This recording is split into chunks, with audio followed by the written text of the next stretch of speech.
고아 출신이 우리 집에 들어온 것만도 감지덕지해야 하는데 어디서 눈을 그렇게 뜨고 다녀. 시어머니 한정숙이 그 말을 내뱉은 것은 결혼식 피로연이 한창이던 오후였다. 소리를 낮춰 옆 사람에게 흘린 말이었지만 연회장의 소음 속에서도 서윤아의 귀에는 또렷하게 꽂혔다. 윤아는 그 순간 웃음을 짓고 있었다. 그 웃음이 굳지 않도록 버티는데 모든 힘을 써야 했다. 피로연장은 서울 마포구의 한 고급 호텔 연회장이었다. 천장에는 샹들리에가 내려와 있었고 테이블마다 흰 꽃이 가득했다. 어디를 봐도 아름다운 공간이었다. 하지만 그 아름다운 공간 안에도 위계는 있었다. 최 씨 집안 하객들은 중앙 테이블과 앞줄을 꽉 채웠고 서윤아 쪽 하객들이 앉은 자리는 출입구 바로 옆 서비스 동선과 겹치는 구석이었다. 그 구석 자리에는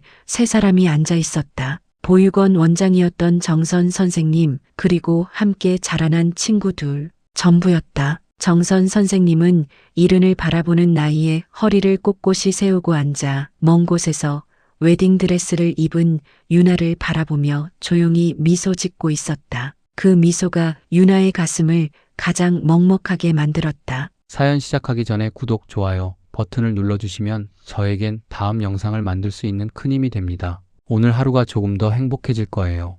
피로연이 끝날 무렵 한정숙은 그 테이블 옆을 지나가면서 고개를 한번 끄덕이고 그냥 지나쳤다. 인사도 감사 인사도 없었다. 마치 낯선 하객 테이블을 지나치듯. 정선 선생님은 표정 하나 바꾸지 않았다. 하지만 윤아는 그 장면을 끝내 잊지 못했다. 서윤아가 최병수를 처음 만난 것은 직장에서였다. 그녀는 대형 식품 유통사의 MD팀에서 바이어 업무를 맡고 있었다. 꼼꼼하고 냉철한 업무 능력으로 팀 안에서 인정받았고 팀장의 신임도 두터웠다. 최병수는 협력사 영업팀 소속으로 처음 그녀 앞에 나타났다. 그가 윤아에게 반한 건 일하는 방식이었다고 나중에 고백했다. 감정에 흔들리지 않으면서도 차갑지 않은 딱 그 균형 위에 서 있는 사람. 교제 2년 그리고 결혼이었다. 문제는 교제 초반부터였다. 최병수가 윤아를 집에 처음 데려간 날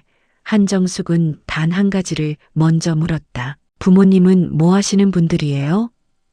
윤아가 담담하게 대답했다. 중학교 때 교통사고로 부모님을 잃었고 이후 보육원에서 자랐다고. 친척도 없다고. 그 순간 한정숙의 눈이 달라졌다. 따뜻한 척하던 미소가 거두어지고 그 자리에 계산기 같은 눈빛이 들어앉았다. 그날 이후 한정숙이 윤아를 바라보는 시선은 늘 같았다. 얼마나 가진 것이 없는지를 재는 시선, 뭘 바라고 들어왔는지 읽으려는 시선. 그것이 일상이 되기까지는 오래 걸리지 않았다. 최 씨 집안은 마포구에서 중견 인테리어 자재 유통회사를 운영했다. 연매출 300억 원 규모의 강남 아파트 2채, 용인 전원주택 하나. 시아버지 최용태는 지역 상공회의소 부회장 명함을 지닌 사람이었고 한정숙은 그 위세를 오랜 세월 켜켜이 쌓아온 사람이었다. 아들이 고아 출신 여자와 결혼한다는 것이 그녀에게는 처음부터 마음에 걸렸다. 그리고 그 마음의 찜찜함을 그녀는 숨기지 않았다. 결혼 준비 과정에서 그것은 더욱 노골적으로 드러났다. 예식장, 피로연 메뉴, 청첩장, 좌석 배치까지 모든 것이 최 씨 집안 중심으로 결정되었다. 윤아는 의견을 낼 때마다 부드럽게 하지만 분명하게 차단되었다. 그녀는 반박하지 않았다. 싸워서 이길 자리가 아니라는 걸 알았기 때문이다. 결혼식 날 한정숙은 하객 자리 배치를 직접 챙겼다. 그 결과가 구석 테이블이었다. 신혼생활은 예상보다 훨씬 더 팍팍했다. 시댁과 차로 20분 거리의 아파트였지만 한정숙은 주 3회 이상 찾아왔다. 올 때마다 냉장고를 열고 청소 상태를 훑고 밥상을 평가했다. 반찬이 왜 이렇게 없어? 친정이 없으니까 배울 게 없지. 집이 너무 단출해. 살림을 어떻게 이렇게 해? 말 하나하나가 존재를 깎아내리는 방식이었다. 시누이 최지영도 만만치 않았다. 오빠가 결혼하고 나서 집안 경제 흐름이 분산될까봐 처음부터 윤아를 경계했다. 언니, 오빠가 고생해서 번 돈인데 언니처럼 배경도 없는 사람한테 다 쓰이면 좀 그렇지 않아요?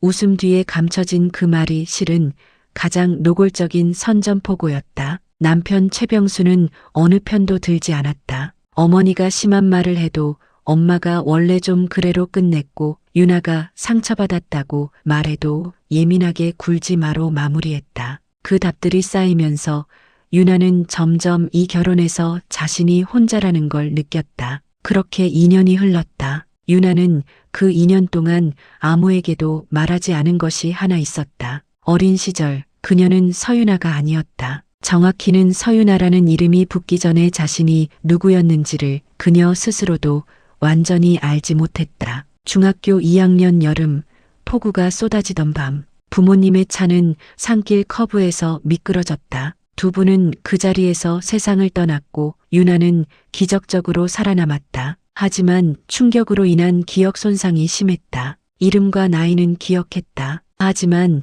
부모님의 얼굴이, 살던 집이, 자신이 어디서 왔는지가 조각조각 뭉개진 채로 남아 있었다. 보육원에서는 신원 조회를 했지만 사고 당시 차량 번호판이 훼손되었고 두 분 모두 신분증이 불에 탔다. 어머니의 이름만 겨우 확인되었을 뿐 아버지 쪽 정보는 끝내 채워지지 않았다. 그 공백이 그대로 유나의 호적이 되었다. 부모 없음, 연고 없음. 그러나 그 공백 안에는 아무도 상상하지 못한 이름 하나가 들어 있었다. 유나는 그것을 아직 알지 못했다. 내 탓이야. 내가 이 집에 들어오면서부터 운이 다 빠져나갔어. 한정숙이 그 말을 내뱉었을 때 밖에는 이른 가을비가 내리고 있었다. 거실 창문으로 빗줄기가 유리를 두드렸고 현관 앞에는 가방 2개가 던져져 있었다. 서유나의 가방이었다. 최 씨 집안의 인테리어, 자재 유통 사업이 흔들리기 시작한 것은 결혼한 지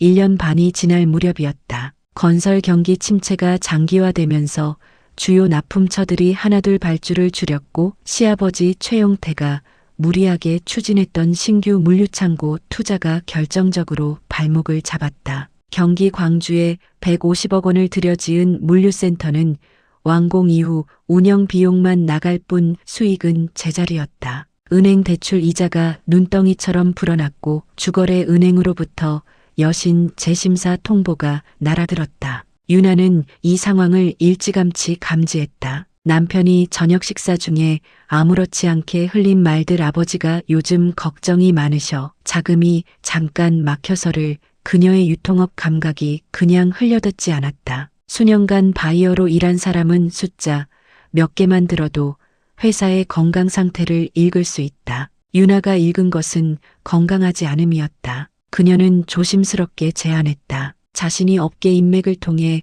납품처를 연결해 줄 수 있다고 아는 물류 컨설턴트도 있다고. 한정숙은 그 말이 끝나기도 전에 잘랐다. 우리 집 사업에 내가 감나라 배나라 할 일이 아니야. 분수를 알아야지. 그 자리에 있던 시아버지도 남편도 아무 말이 없었다. 유나는 더 이상 말을 꺼내지 않았다. 그로부터 6달 후 상황은 걷잡을 수 없이 나빠졌다. 주거래 은행이 신규 대출을 거부했고 만기 연장도 불투명해졌다. 거래처 2곳이 대금 지급을 미루기 시작했고 직원들 사이에서는 월급이 늦어질 수도 있다는 소문이 돌았다. 외부의 도움을 청할 만한 인맥도 최용태의 자존심이 허락하지 않았다. 그 즈음 한정숙의 태도가 달라졌다. 예전에 무시가 은근한 압박이었다면 이제는 노골적인 공격이었다. 감당해야 할 압박이 커질수록 화살을 가장 만만한 곳으로 돌리는 것이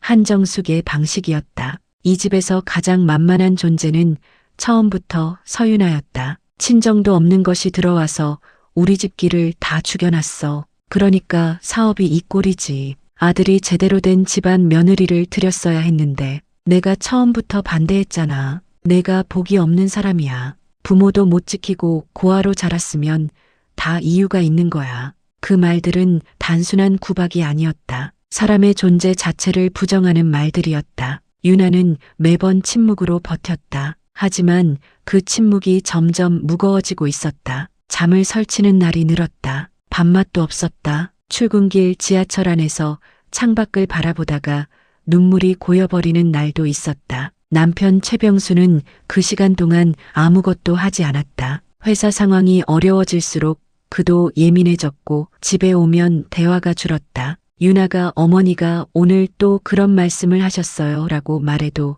그는 엄마가 요즘 스트레스가 많잖아라고 대답했다. 그 대답이 모든 것을 설명했다. 결정적인 날은 비가 내리던 평일 오후에 찾아왔다. 한정숙이 예고도 없이 아파트 문을 두드렸다. 뒤에는 시누이 최지영도 따라와 있었다. 두 사람은 거실에 들어오자마자 소파에 앉지도 않고 말을 꺼냈다. 이혼해. 한정숙의 목소리는 단호했다. 최지영이 미리 준비해온 서류 봉투를 식탁 위에 올려놓았다. 우리 집이 이렇게 된 게 다 내 탓이야. 고아 출신이 들어와서 재수가 없어진 거라고. 이제 더 이상 우리 집에 민폐 끼치지 말고 나가. 서류는 도장만 찍으면 돼. 유나는 그 순간 분노가 먼저 올 줄 알았다. 그런데 이상하게도 온 것은 고요함이었다. 차갑고 투명하고 깊은 고요함. 오래 참아온 사람만이 가질 수 있는 그 감각이었다. 이혼을 하려면 남편 본인이 직접 말해야 하지 않을까요? 법적으로 이혼은 저와 병수 씨 둘 사이의 일이니까요. 한정숙의 눈이 가늘어졌다. 내가 지금 어디서 따지는 게 아니에요. 사실을 말씀드리는 거예요. 한정숙은 목소리를 높였다. 가방 싸. 오늘 당장. 그 말이 끝나기도 전에 두 사람은 유나의 옷방을 열어 가방에 짐을 쑤셔 넣기 시작했다. 유나는 그것을 보면서도 막지 않았다. 막는 것이 지금 이 순간에는 의미가 없다는 것을 알았다. 가방 2개가 현관 앞에 던져졌다. 나가. 유나는 천천히 재킷을 걸쳤다. 그리고 돌아보며 말했다. 오늘 이 집에서 있었던 일 기억해 두세요. 한정숙은 그 말이 협박인지 독백인지 알아채지 못한 채 굳은 표정으로 서 있었다. 유나는 현관문을 열고 나갔다. 복도에 빗소리가 가득했다. 그 순간 유나의 휴대폰이 울렸다. 저장되지 않은 번호였다. 전화를 받자 중년 남성의 낮고 단정한 목소리가 들렸다. 서유나 씨이십니까? 저는 한성유통그룹 수석 비서 박재현입니다. 저희 회장님께서 귀하를 찾고 계십니다. 유나는 그 자리에서 멈췄다. 한성유통그룹, 국내 유통업계 매출 기준 1위, 오프라인 대형마트와 온라인 풀필먼트 센터를 동시에 운영하는 업계의 공룡. 그 회장이 자신을 찾는다는 것이 어떤 의미인지 유나는 아직 알지 못했다. 하지만 그 목소리 안에는 단순한 업무 연락이 아닌 더 오래된 무언가가 담겨 있었다. 비가 조금 더 강해졌다. 그날 밤 서유나는 정선 선생님 댁에서 하룻밤을 보냈다. 선생님은 아무것도 묻지 않았다. 이부자리를 깔아주며 유나의 손을 꼭 쥐었다. 그 손의 온도 하나가 그날 밤 가장 긴 위로였다. 다음 날 아침 약속 장소는 강남구 도산대로의 한성유통그룹 본사 39층이었다. 박재현 비서가 안내한 공간은 회장 전용 집무실과 연결된 응접실이었다. 창 너머로 서울 전경이 한눈에 내려다 보이는 자리, 진한 원목 가구, 은은한 조명, 공기 속에 스며든 고급스러운 향. 유나는 그 공간에서 자신이 얼마나 작은 존재인지를 느끼는 동시에 이상하게도 낯설지 않다는 감각을 받았다. 마치 어딘가에서 한 번쯤 비슷한 공기를 마셔본 것 같은 느낌이었다. 잠시 후 문이 열렸다. 칠순을 훌쩍 넘긴 백발의 노인이 걸어 들어왔다. 고급 양복 차림이었지만 걸음걸이에서 느껴지는 것은 화려함이 아니라 무게였다. 오래 살아온 사람의 묵직한 존재감. 그 노인의 눈이 유나를 향하는 순간 뭔가가 멈추는 것 같았다. 노인의 두 눈에 물기가 번지는 것을 유나는 분명히 보았다. 강두한 회장이 천천히 자리에 앉으며 말했다. 오래 기다렸다. 유나는 그 말의 무게를 아직 몰랐다. 박재현 비서가 두꺼운 파일을 꺼냈다. 그 안에는 수십 장의 서류와 사진들이 있었다. 오래된 DNA 분석 보고서, 사고 당시 수습된 차량 번호판 재감식 결과, 그리고 사진 몇 장 30살도 안 되어 보이는 젊은 남녀가 어린 여자아이를 안고 넓은 정원에서 찍은 사진들. 박 비서가 차분하게 설명했다. 2012년 여름 강두한 회장의 외아들 내외가 여름 휴가를 마치고 서울로 귀경하던 중 폭우 속 산길 교통사고로 현장에서 사망했다. 차에는 어린 딸이 함께 타고 있었다. 딸은 사고 현장에서 의식불명 상태로 발견되었고 이송 과정에서 병원 기록이 뒤섞이면서 신원 확인이 지연되었다. 가족들이 수소문하는 사이 아이는 이름 모를 지방병원에 입원했고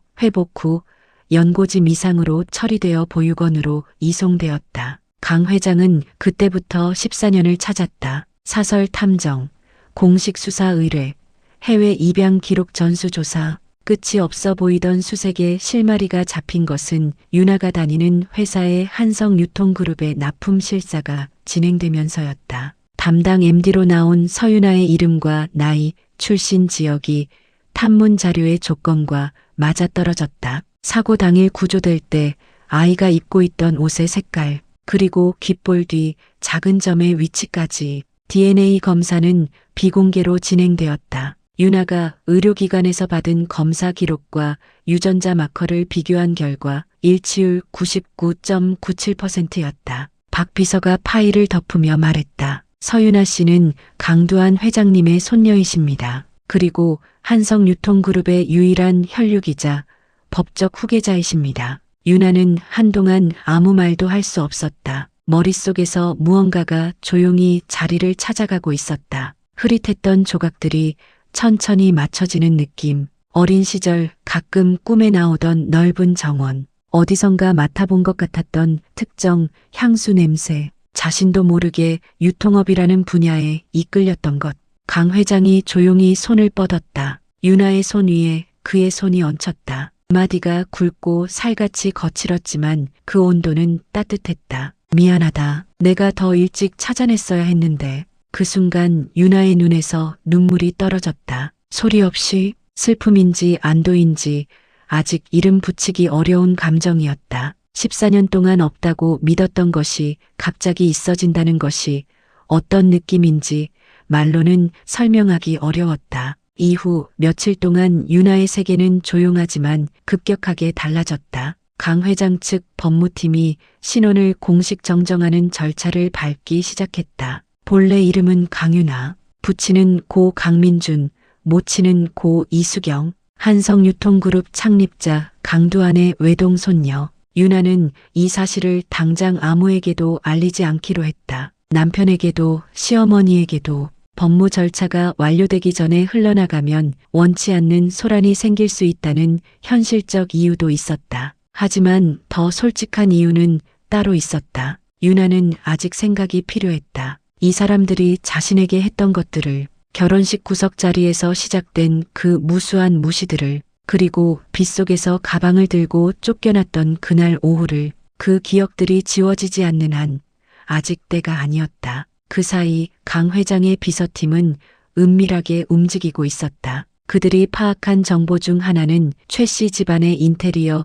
자재 유통회사가 심각한 부도 위기에 처해 있으며 주거래 은행이 담보 처분을 검토 중이라는 사실이었다. 박 비서가 보고서를 올렸을 때 강 회장은 잠시 생각하다 말했다. 내버려 두지. 그것이 시작이었다. S은행으로부터 담보 처분 예고 통보가 날아들었을 때 시아버지 최용태는 서재문을 걸어 잠그고 하루 종일 나오지 않았다. 경기 광주 물류창고와 용인 전원주택 그리고 강남 아파트 한 채가 근저당으로 묶여 있었다. 담당 지점장은 2주 안에 긴급 자금 유치 방안을 제시하지 못하면 담보 처분 절차를 밟겠다고 최후 통첩을 보내왔다. 회사 이름으로 더 이상 대출은 없었다. 신용도는 이미 바닥이었다. 한정숙은 그 소식을 듣고 처음에는 울었다. 다음 날부터는 전화기를 잡았다. 아는 사람이란 사람에게 다 연락을 돌렸다. 먼 친척,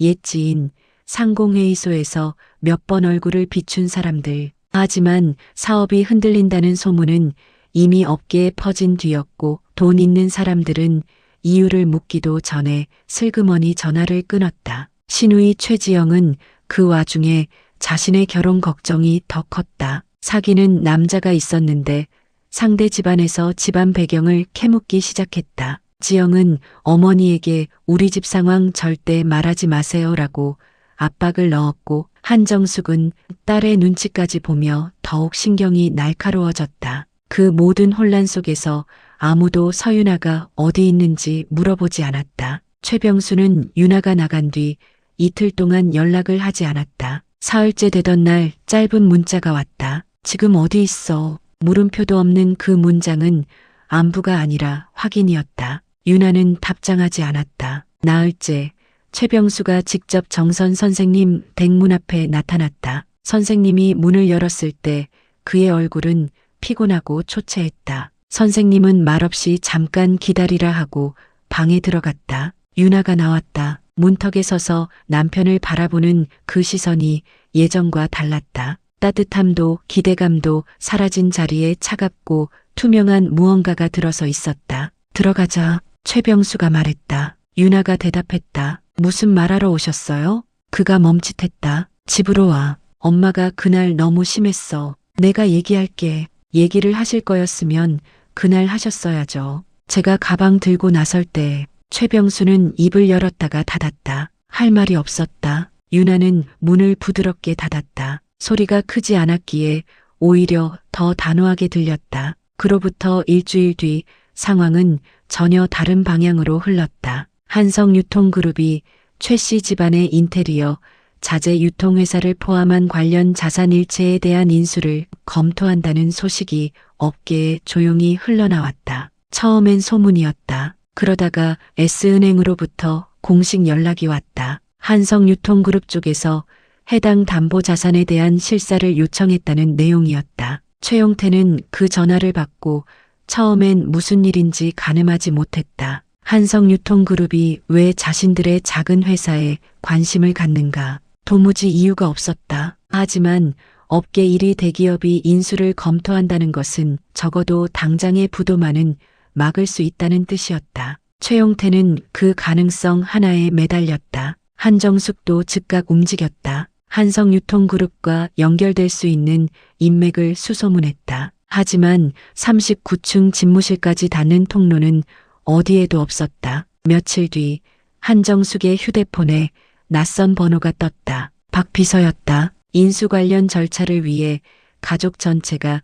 한성유통그룹 본사에서 면담하자는 내용이었다. 가족 전체. 그 말에 한정숙은 솔깃했다. 직접 회장 앞에서 사정을 설명하고 조건을 조율할 기회라고 생각했다. 그녀는 고급 정장을 꺼내 다림질했다. 진주 목걸이도 챙겼다. 간절함과 계산이 뒤섞인 눈빛으로 거울 앞에 섰다. 약속날 한정숙과 최용태, 최병수 세 사람이 한성유통그룹 본사 로비에 들어섰다. 안내를 받아 엘리베이터에 탔다. 39층. 올라가는 층수 표시를 바라보며 세 사람은 아무 말이 없었다. 엘리베이터 문이 열렸다. 복도 끝 응접실 문이 열려 있었다. 그리고 그 안에 서윤아가 앉아 있었다. 검은 생머리는 단아하게 정돈되어 있었고 입고 있는 것은 그동안 시댁에서 한 번도 보지 못했던 고급스러운 코트였다. 그 옆에는 70대 백발의 노인이 앉아 있었고 박 비서가 뒤에 서 있었다.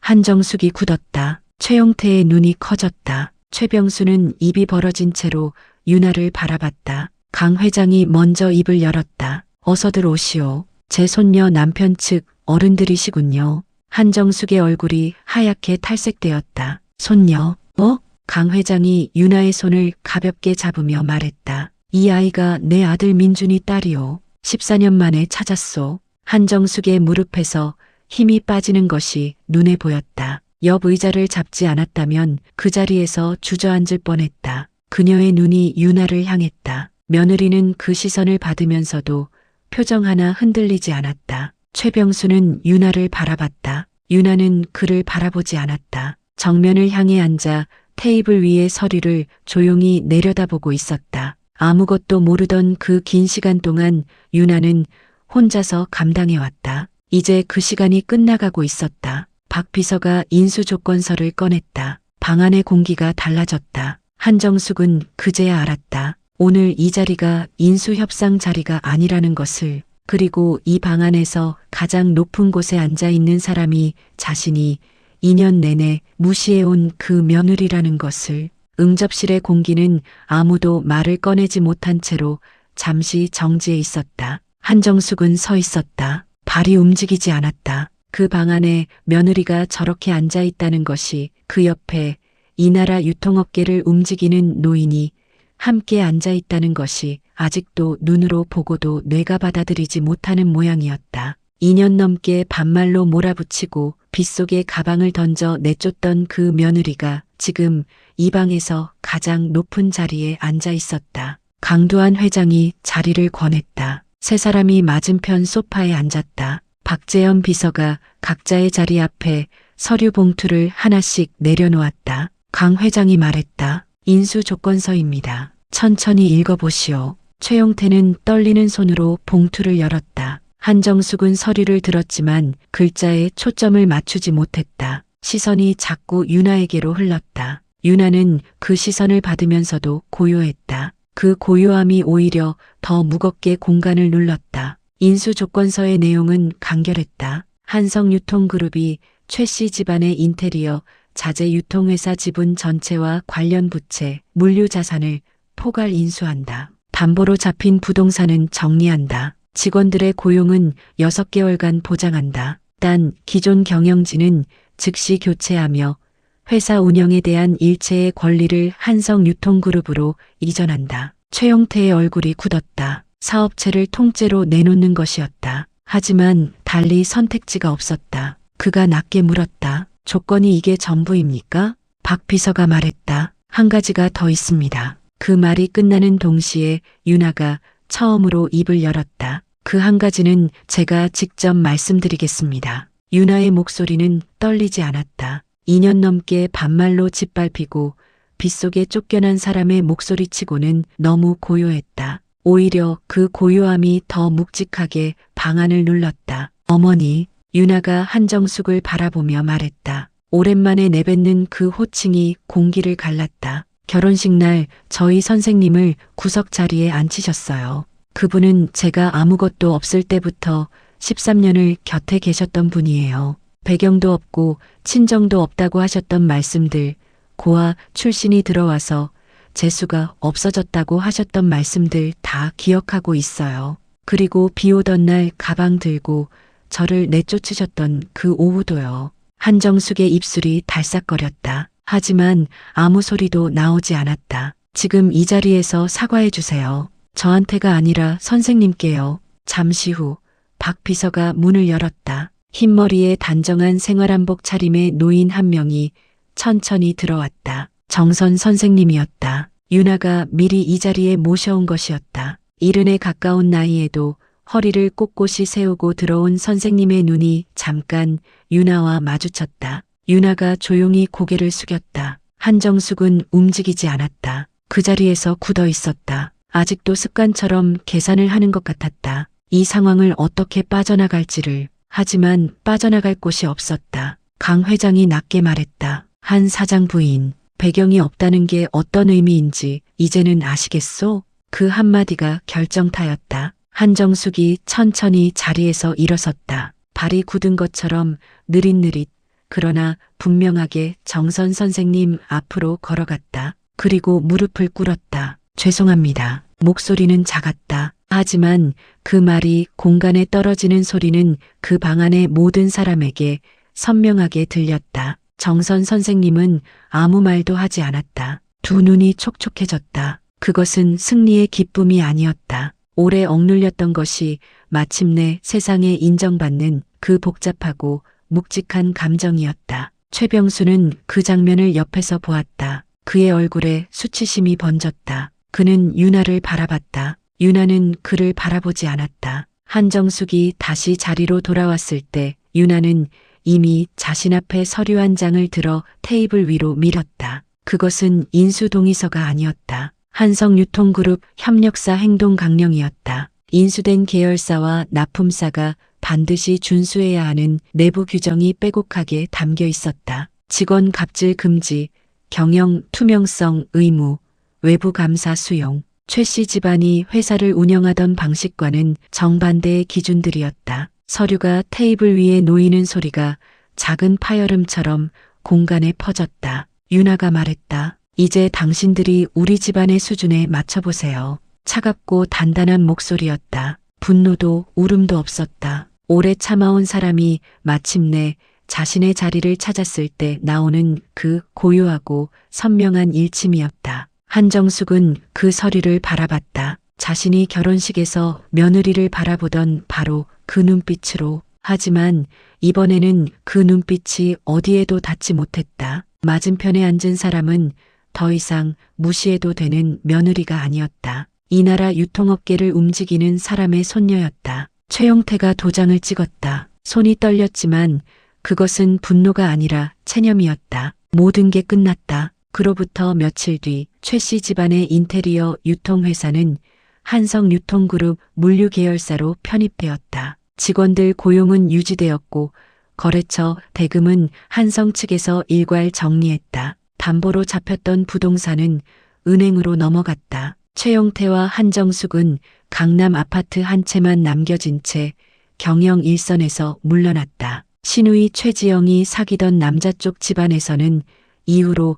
연락이 뜸해졌다. 최병수는 윤아에게 3번 연락을 했다. 첫 번째는 사과가 담긴 문자였고 두 번째는 만나자는 전화였으며 세 번째는 다시 처음처럼 할 수 있냐는 긴 메시지였다. 윤아는 3번 모두 답하지 않았다. 이혼 서류는 윤아 측 법무팀이 먼저 준비했다. 위자료 청구는 없었다. 그럴 필요가 없었다. 강 회장은 인수가 마무리된 저녁 손녀와 단둘이 고급 한정식 자리를 가졌다. 그 자리에서 회장은 먼저 말을 꺼내지 않았다. 다만 음식을 하나하나 윤아의 앞에 집어주었다. 처음엔 어색했던 윤아가 식사가 반쯤 지날 무렵 느꼈다. 그 손이 어린 시절 어딘가에서 기억하는 온기와 같다는 것을. 완전히 기억이 살아난 것은 아니었다. 하지만 낯설지 않았다. 그날 밤 윤아는 정선 선생님께 전화를 드렸다. 선생님, 저 이제 괜찮아요.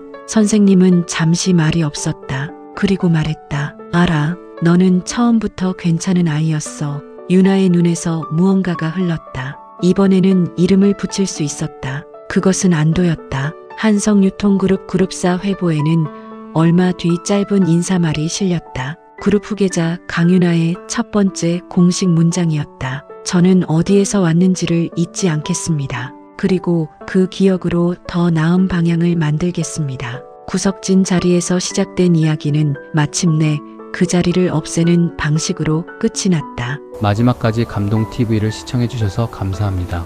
여러분의 구독, 좋아요, 댓글은 제가 다시 영상을 만들 수 있는 큰 힘이 됩니다. 감사합니다.